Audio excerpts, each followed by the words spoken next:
What's up everybody, I got another video for you today. This video specifically is going to be on how much it costs to top mount turbo your Supra.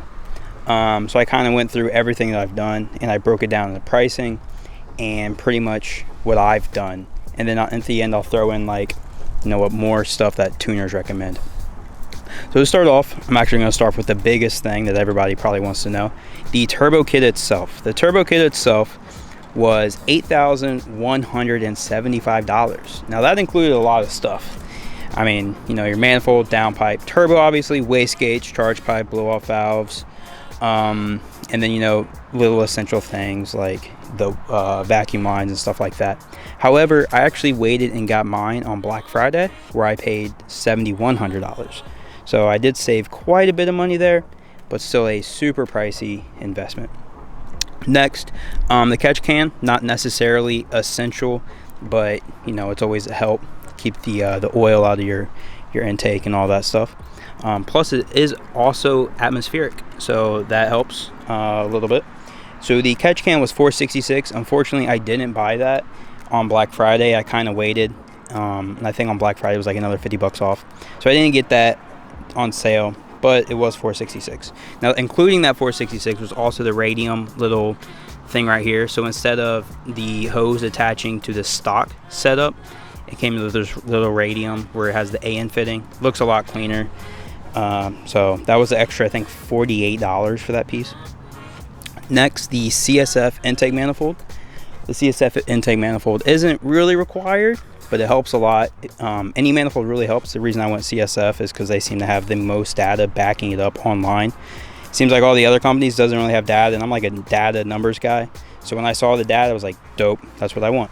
So the manifold is $4,000. Now that comes with everything, 2-run port, so it comes with the fuel rail, comes with all your extra fittings and attachments and stuff. But that is a major help.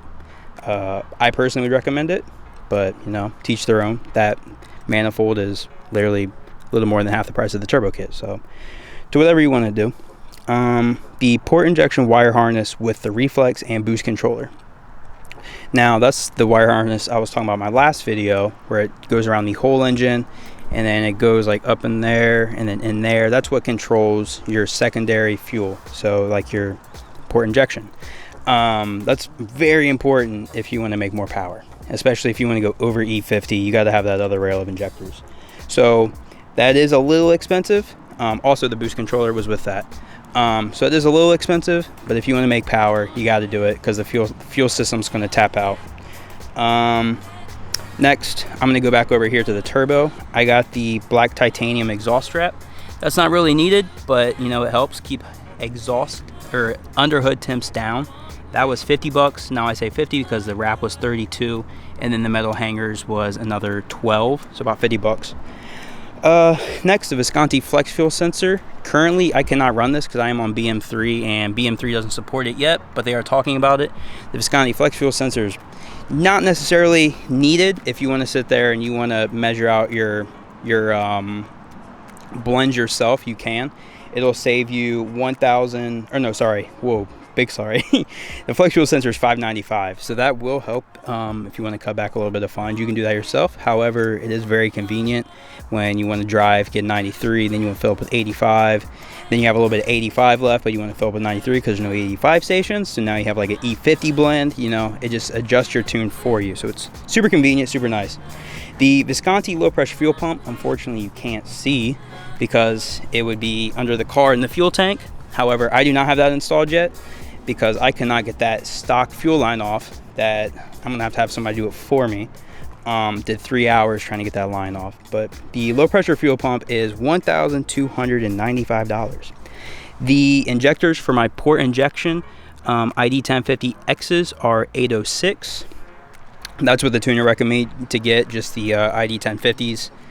The turbo guard, that's what I have on the turbo here. This little mesh screen filter. Not required, but it's better than nothing.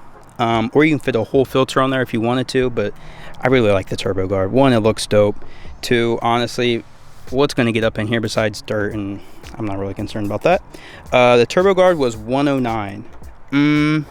Next, T51R mod. That's the mod done to the turbo compressor, or not the compressor housing itself. That's what gives me that really high pitch whistle when I'm driving. Not required, but that's something I did. That is $375 through OCD Works. Next is the AWE race catback. Now, once again, that's not required, but I'm sure it does free up a little bit of power because it's a full 3-inch all the way from the downpipe back, and then like about right here it splits into a Y, and then it's 3 again, but a dual setup. So I'm sure it probably frees up a little bit of restriction, probably not a whole lot. Not for the price anyways. Price of that was $1,700. That's where I only have the resonators. I have no mufflers. Next, the XHP trans tune and dongle.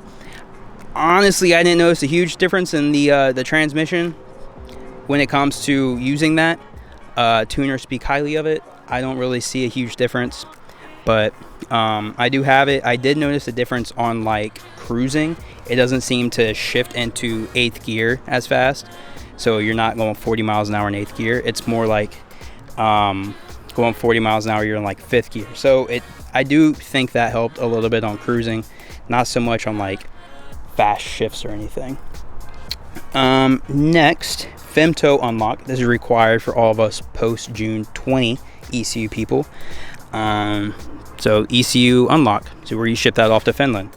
That was $1,600. If you want to go with EQ Tech, unfortunately, right now it costs $5,500. So it's up to you what you want to do. BM3 license. So for me to be able to run BM3, that was $600. The tune for a big turbo flex tune. Unfortunately, flex isn't compatible right now with BM3. So we're doing an E50 until I get that fuel pump in, and then we're doing E85. But that is $1,100. Fortune Auto coilovers.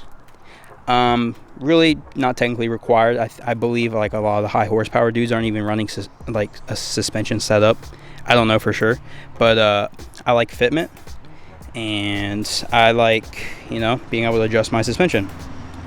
So Fortune Auto coilovers are $2,249. You can't really see them. They're right there. They're in there. You can't really see them, but they're there. You can tell by how I sit. The EDC delete I got from KW. At the time I did the coilovers, did you guys see that bug? I don't know if holy crap. At the time I did my coilovers, KW were the only ones that made a EDC delete. That's where it basically takes out that factory sensor on your stock struts and like does some magic and makes sure your ride's stiffer when you go into sport mode. So it deletes that, because obviously I don't have that on my coilovers. That was $423. The welds I bought, these were $800 for the pair. I don't have that 3-piece setup. Honestly, I don't think it makes a difference. Those were $800. The Mickey Thompson ET Street SS's, that was $750 for the pair. And then I threw in like miscellaneous hardware because I bought more vacuum lines. I had to buy more fittings, you know, just stuff here and there. I threw in an extra $150 because like making that fuel line itself was about $50. And then, you know, fittings here and there. So that adds up real quick. Now, for all that together, it is $26,251. And that's not including labor. If you guys wanted to do a shop do it all for you, that's not including shipping. I got no discounts or sponsorships, so it's pretty straightforward. So I mean, if you guys took us somewhere to do labor and all that, you're looking at a hefty bill. So yeah, just parts. I did labor myself, $26,251. Now that's not including other little things like a front lip, wheels, because I got TEs for the front and back, tires for that. I got the PS4S's, so I mean that right there's between the TEs and the tires, that's $6,000. The rear lip, I believe, is just a eBay one. I think that one was like $200. Front lip Maxton was like $100. And then I wrapped that myself, and that was like $30 for the wrap.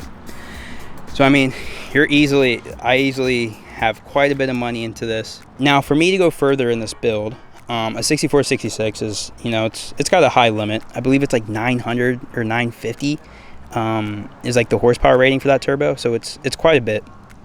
But for me to push this car even further, I gotta do a built trans. Built trans also starts getting pricey. I believe they start at like $5,000. but it raises how much you can handle, like your torque and power and whatnot.